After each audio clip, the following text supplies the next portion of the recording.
Kining pag-ampo nato sa salmo nga atong gihimong responsorial psalm sa ganito'y atong tubag. Ginoo, pakitaa kami sa imong kaayo, paghatagi kami sa imong kaluwasan.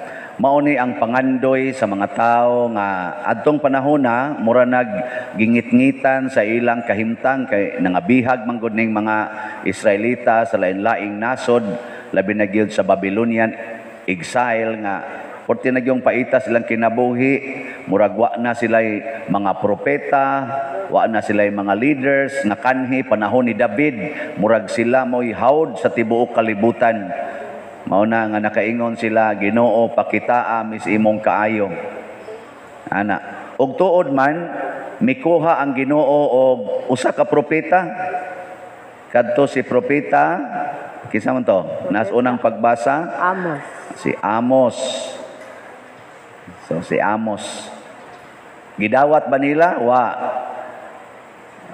Oy, gisalikwayo ingon ang ilang hari sa una. Oy Amos, igo na. Balik na ngadto sa yuta sa Huda didto panginabuhi. Ayaw dinhi. Maura sad na kita karon. Nangandoy ba mo sa kaayo sa Ginoo panahon aning pandemic? Nangayo mo kaayuhan wa? Husga. Nangayo. Unya inig padala sa Ginoo, igpakita sa Ginoo unsay maayong buhaton, musunod mo. Oh. Basig inig-ingos Ginoo, hunungan na nang inyong siging linibakay. Oh, ana. Basig ikay unang moingon, di mahimo. Hunungan na nang pagpamakak kana mga sala, kanang kalaway, kanang siging duwa anang computer nga way hunong-hunong, sige anang TikTok, pakita anang mga lawaing lawas. Hunungan na kay mo na hinungdan nganong naaning mga sakit. Saan mo sunod mo? Hunungan na ng inyong kadaw, kanang siging pangigi anang mga balay, mga yuta, mga kural ug uban pa. Hunungan na kay mo na hinungdan nga mga matay ta sa sakit. Na, sunod mo. Ana nangahilom na. Mao man to'y giawhag ni Amos God, mao say gisulti sa mga apostoles sa atong ebanghelyo, gisugo sila ni Kristo papahawaa ang mga yawa, pero ang pinakasentro gyud sa ilang pagsigi og kanaganing sangyaw, ningon gyud sila busa ng lakaw sila og nagwaling ang mga tao kinahanglan maghinulsol sa ilang mga sala. Mao man ginay pinaka-importante nya gidawat ang mga apostoles nga nagsangyaw sa kaayos Ginoo, nagpakita sa kaayos Ginoo, gidawat, gipamatay nga martir. Nya ni amaroy nagsangyaw. Karon bang buntaga ni amaroy gasangyaw. Unsa man ni dawaton ni ninyo dili? Dawaton. Istoryahe. Ay siguro karong taon-taon din mo ingon na mao man ginas father sige yan tagbira maura man ginay yan tima mga kural ana mga kabit-kabit kanang ana mga daw-daw anang utang dili paninglon mao na yan. Oy bala mo diya kay mao na ni ang wali ni Hesus sukad pa ni adtong wapas siya mamatay hangtod karon gibalik-balik lang gid ni siya ana. Mao man bitaw nga dinhi sa atong ikaduhang pagbasa si San Pablo mipatinaw nga gipadayag nas Ginoo ang iyang plano. Unsa may iyang plano nga ang tanang katawhan hiusahon diha ni Kristo. Si Kristo mao'y pangulo sa tanang katawhan. Mo din ay planos Ginoo di ay. Dili si Father Siano mo'y pangulo, dili si Archbishop Palma, dili si Pope Francis. Dili ang mga obispo o mga pari mo'y pangulo. Dili ang presidentes Pilipinas o presidentes Amerika o kini mga senador o kana mga barangay kapitan o konsihal. Dili din na mo'y pangulo. Ang pangulo di ay mao si Kristo. Nya kung si Kristo nagay mo'y mangulo, nya ang tanan nga mga leader sa kalibutan, apil na ning nagwali karon, musunod sa pamaagi ni Kristo kana anha ta makatagamtam og kaluwasan. Kaluwasan sa COVID, kaluwasan ining economic crisis, kaluwasan aning kagubot, kaluwasan aning mga sakit, labi na ning mga cancer, kani mga diabetes. Dahil na batag ingon nga, kana kunong sugar, mao kuno na nakapadiabetes. Sakto, dili. Sakto nga nung taong dili. Pero katong ako mga apuhan dito sa bukid sa una, magsigi manggitog kaon anang kamay, butang anang naang sinunog, hasta pa na mga bagal sa kamay ilam ng kanon, nangabot magtag 95, 99 ang edad. Ni ano kasi likay sa sugar, 40 raman, tigbak naman. Doon ako'y professor sa una nga di gyud mo kaon og kanana ang bisag unsang tamis. Sukad siyang pagkabata kay likay lagi gid sa mga ginikanan anang madiabetic in town ba. 22 anyos pa siya ga insulina. Kay 14 taas siyang sugar. Nya atong nagkita mi 70 na iyang edad. Gikas 22 edad hangtod 70 ga sigig insulin. Anong tutok mo nako? Wa lagi arang sa Ginoo lagi kana bang ay wa ni kaning atong mga pamaagi kana bitang mo ingon ta two child policy kay kun mo sobra ana maglisod na ka sakto na dili musga Dili. Klaro na inyo mga naong wa gyud mo klaro murag sakto. Kay kung daghan na kag anak, matod pas kalibutan, maglisod yung kag atiman. Mao na. Karon, jutay ra mag-anak, usa, duha, nakaatiman ang mga ginikanan. Gipamilin sa mga apuhan. Ang mga apuhan nga sakit na kay hawak mo'y gasigig kugos anang bagong nataong anak, siging trabaho ang mga ginikanan kay paras kaugmaon sa ilang anak. Unya unsa may resulta sa mga anak? Nga wa diha pirmi ang ginikanan kay busy kuno sa trabaho. Nangabuang ang utok, nanga-addict sa computer. Tuan nas barkada. Unya, maayo na nga kinabuhi sa mga anak. Kaluwasan na, kayuhan na. Mao lagi na kung magsunod tas atong pamaagi lagi, wa gid ni kapuslanan. Mo na ingon San Pablo, ni ay sikreto aron mahimot ang mapuslanon. Sunod ni Kristo. Gilingian na imong tupad. Lingian. Ing na nagsunod ka ni Kristo. Ing na.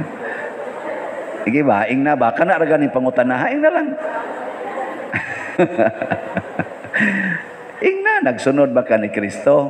Ana. Kay usahay ra ba ato ra ba ta mosunod sa mga nagpaka-Kristo-Kristo?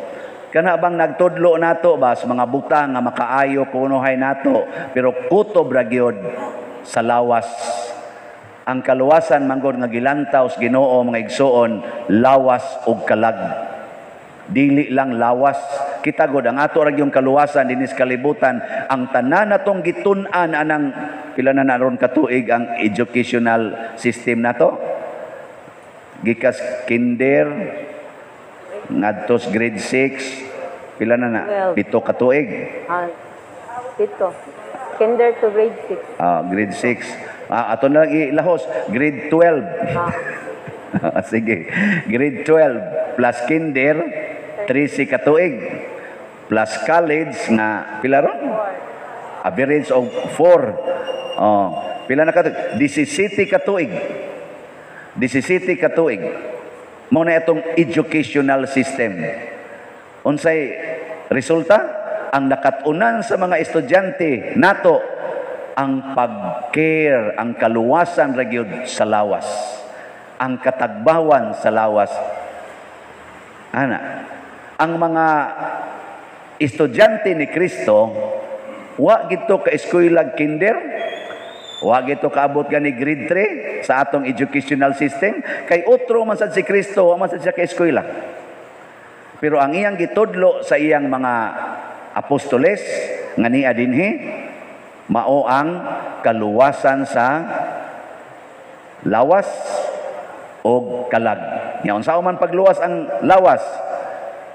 Kinahanglan, matod pa niya dire, sa inyong paglakaw, ayaw kamo pagdalag pagkaon, ayaw pagdalag puntil, ayaw pagdalag kwarta, bisan unsa, gawas lamang sa sungkod. Pag sandalyas mo, apan ayaw pagdalag laing igsusulob. Kani, makaluwas ni slawas, dili.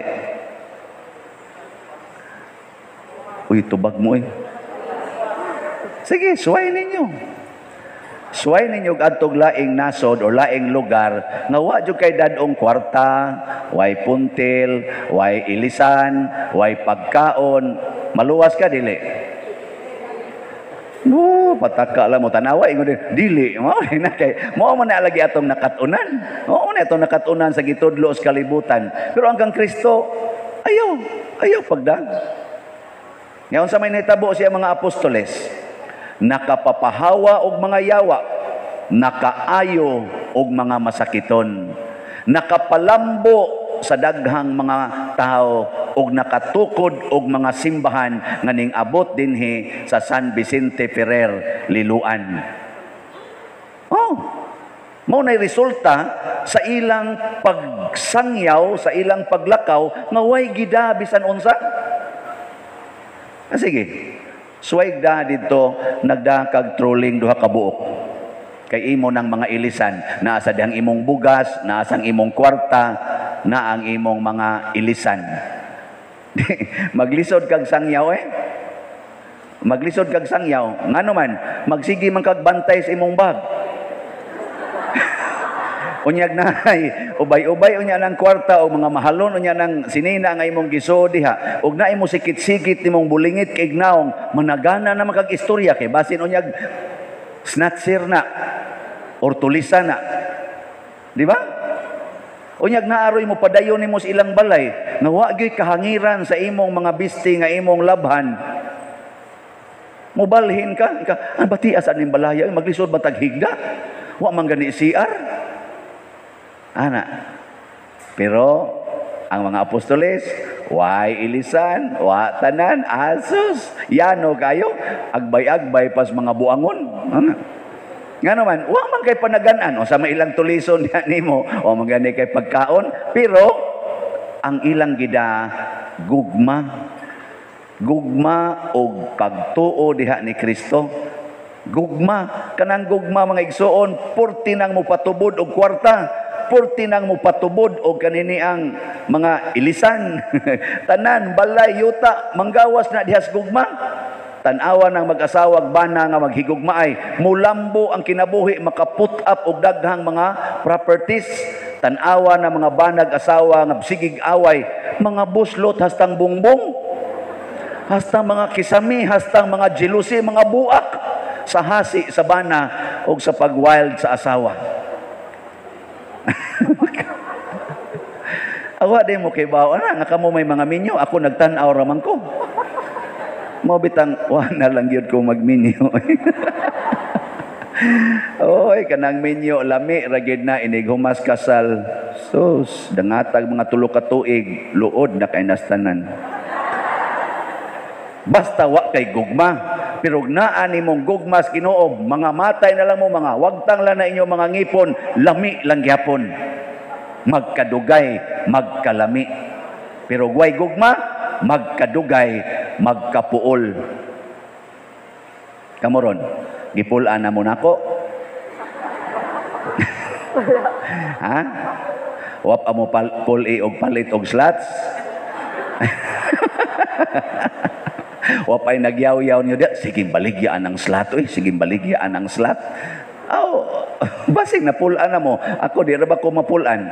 Bios mo na ko pangutanan. Napulaan na mo nako? Wala. Nahigugma day mo nako. Pangutana sa ko, pangutana ako. Napulaan na kanamo, pader? Never. Di, ang tuta din ni mga matay, way pulay. Wao na siya gugma, pero mahitabo lang na kung wa kay gikawilihan nga butang, wa kay gikawilihan nga mga bahandi na kalibutanon. Muna si Kristo mo'y atong sentro. Ang kinabuhi ni Kristo mo itong sundon.